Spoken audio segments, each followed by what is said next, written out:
I know you've done this for people in the past, so this is a little awkward to ask, but I was wondering if you had $50,000, For perhaps. who?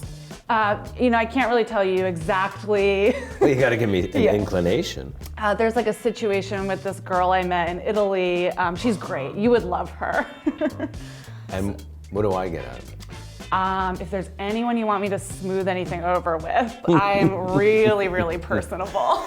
Well, that I could tell. You are Yeah. personable. But, all right. Well, let's discuss. Okay, we'll talk once the let's- cameras are off. Yeah, let's shut the cameras off and get specific. Yeah. I need detail. Absolutely, and we'll figure out a payment plan.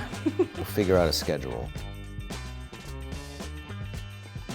So I really enjoyed your White Lotus character this season, Dom DeGrasso, and the dynamic between him, his sort of woke son, and his womanizing father. Unwoke father. Yeah, Asleep exactly. father. It's sort of like the gradient, and you kind of fell in the middle. Yes, yes. But there's one conversation with your son, Albie, where Dominic earnestly refers to himself as a feminist. I have always supported women.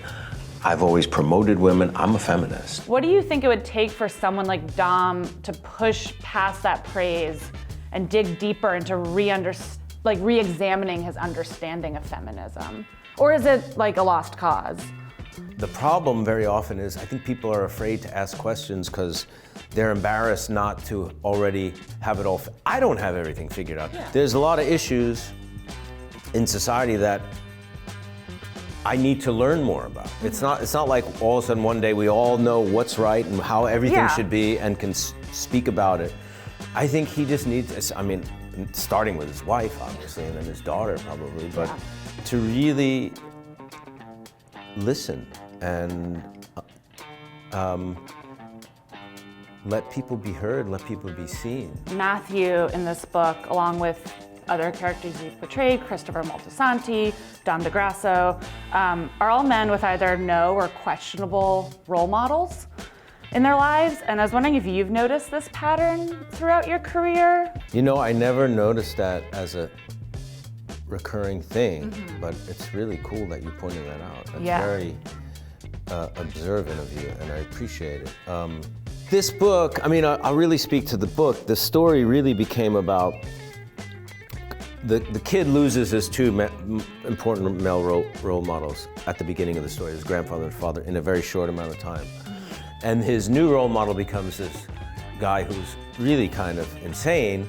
Lou in the mid-70s was using a lot of drugs, particularly shooting amphetamines. He was drinking a lot, was staying up, but he was also a very creative, intuitive, sensitive human being. So not only is he the kid's father figure, he's also, to me, the book, more than that, is really about the lineage of artistic influence. As an actor, as a creative individual with like a public persona, think about how you might come across as a role model to younger generations, or is that something that you're like, I can't? Well, nowadays you have things like Instagram, where you can directly communicate to people who are your fans or into what you're into without the filter of PR per se. Yeah. And really what I said, well, what do you want to do on there? And basically it was like turn people on to stuff that meant a lot to me. Yeah.